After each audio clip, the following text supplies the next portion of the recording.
Football has produced dominant teams. It has produced dynasties. But perfection is something the sport almost never allows. A sextuple means winning every major competition available in a single season. No rebuilding phases, no margin for error. In more than a century of professional football, only two teams have ever done it. Barcelona in 2009, Bayern Munich in 2020.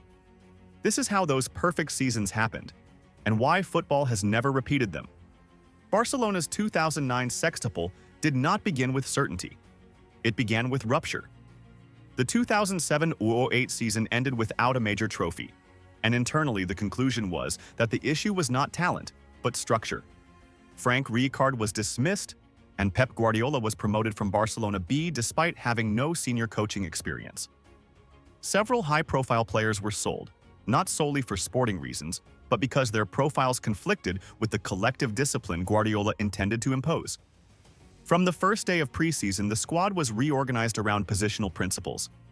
Training sessions focused obsessively on spacing, passing lanes, and distances between units. Possession was treated not as an attacking luxury, but as a defensive mechanism designed to reduce transitions and randomness. Barcelona aimed to control where the game was played before deciding how it was played. Early league performances established dominance, but the system matured through resistance. Opponents increasingly defended in compact blocks, conceding territory while denying central space. Barcelona responded by refining positional patience. Circulation became slower, more deliberate, forcing defensive lines to shift laterally until structural cracks appeared. Matches were often decided not by shot volume, but by territorial suffocation. The first major European stress test arrived against Lyon in the Champions League round of 16. Away from home, Barcelona struggled to impose rhythm against physical midfield congestion and deep defensive lines. The draw exposed vulnerabilities against compact structures. In the return leg, Barcelona did not abandon its model. Instead, positional rotations increased between midfield and attack, stretching Lyon horizontally before penetrating centrally. The system adapted without ideological compromise. The quarterfinal against Bayern Munich represented a clash between physical intensity and positional discipline. Barcelona's 4-0 home victory was built on early control of central zones, denying Bayern access to transitional spaces. Messi's freedom between lines forced Bayern's midfield to collapse inward, opening wide channels as the match progressed.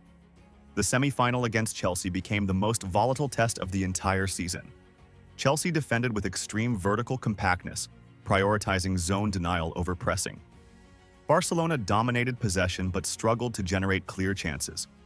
For nearly 180 minutes, Barcelona faced elimination. Physical disruption, delayed restarts, and deep defensive positioning neutralized positional superiority. Iniesta's late goal at Stamford Bridge was not the product of dominance, but of technical execution under maximum psychological pressure. That moment preserved not only the season, but the legitimacy of the system itself. Domestically, the defining league moment arrived at the Santiago Bernabeu. The 6-2 victory over Real Madrid effectively decided La Liga. Beyond the scoreline, the match demonstrated complete structural control. Barcelona manipulated Madrid's pressing triggers, repeatedly overloading midfield zones and isolating defenders.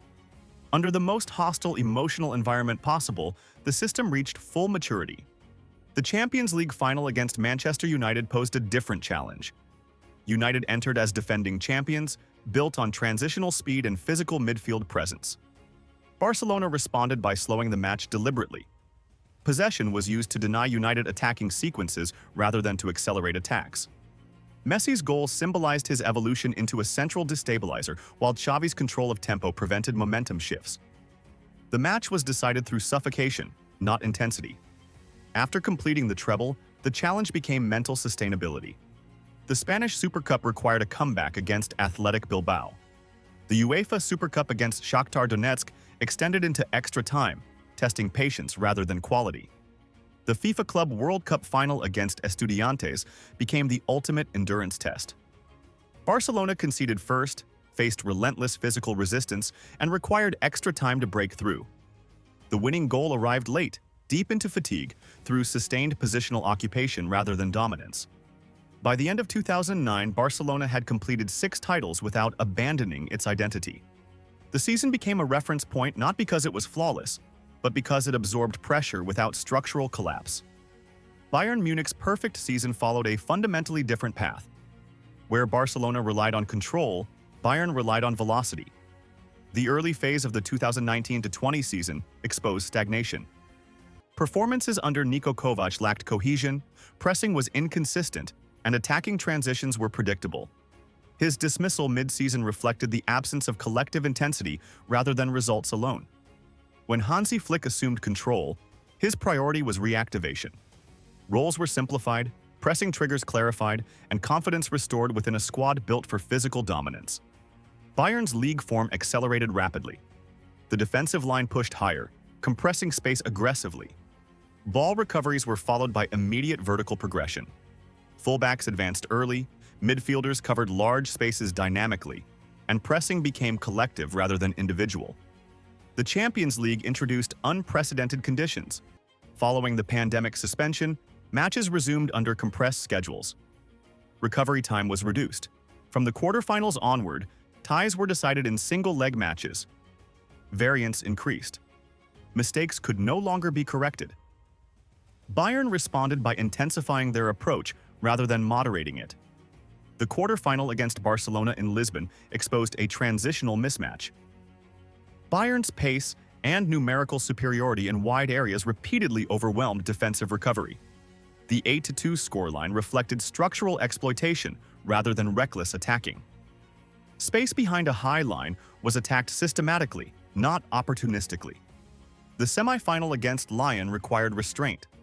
Lyon defended compactly and targeted Bayern's advanced positioning through counterattacks.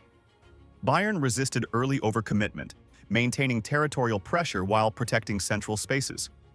Goals arrived through controlled progression rather than chaos. The final against Paris Saint-Germain was decided by margins. PSG's pace in transition created constant threat, particularly in wide areas. Bayern's defensive structure relied heavily on Manuel Neuer's advanced positioning and communication. Kingsley Coman's goal emerged from sustained territorial pressure rather than a counterattack, reflecting Bayern's ability to translate dominance into decisive moments without losing balance. After continental success, Bayern faced the challenge of sustaining intensity across remaining competitions. The German Super Cup and UEFA Super Cup required renewed focus after emotional peaks. The UEFA Super Cup final against Sevilla extended into extra time, testing physical depth and pressing sustainability. Bayern maintained structural discipline beyond regulation, securing victory through persistence rather than momentum. The FIFA Club World Cup completed the cycle. By that stage, Bayern had navigated domestic dominance, continental volatility, and international travel under compressed conditions. Completing 6 titles without tactical regression demonstrated that acceleration, when sustained collectively, could produce perfection. The absence of additional sextuples is not a coincidence. It is structural. Modern football increasingly separates league excellence from knockout success. Fixture congestion limits physical peaks. Squad rotation disrupts continuity. Tactical convergence reduces surprise. Financial parity mechanisms distribute elite talent across multiple competitors. Teams have come close. Manchester City in 2023 achieved continental dominance, but failed to secure all 6 titles within the same competitive cycle. Paris Saint-Germain, despite finally conquering the Champions League, were unable to align domestic consistency, continental success, and the full sequence of super competitions within a single season. In both cases, the limitation was not quality, but timing and structural alignment.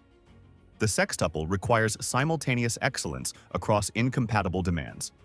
Remove any element, delay any title, or disrupt the competitive sequence, and the cycle collapses. Barcelona 2009 and Bayern Munich 2020 were not dynasties frozen in time. They were moments where football briefly allowed total alignment between structure and circumstance. They did not avoid adversity. They absorbed it without losing identity. As football becomes faster, denser, and more competitive, the conditions required for a perfect season continue to shrink. Dominance remains possible. Repetition remains possible. But a year without structural failure may already represent the outer limit of the sport. The question is no longer which team was greater. The question is whether football itself will ever allow perfection again.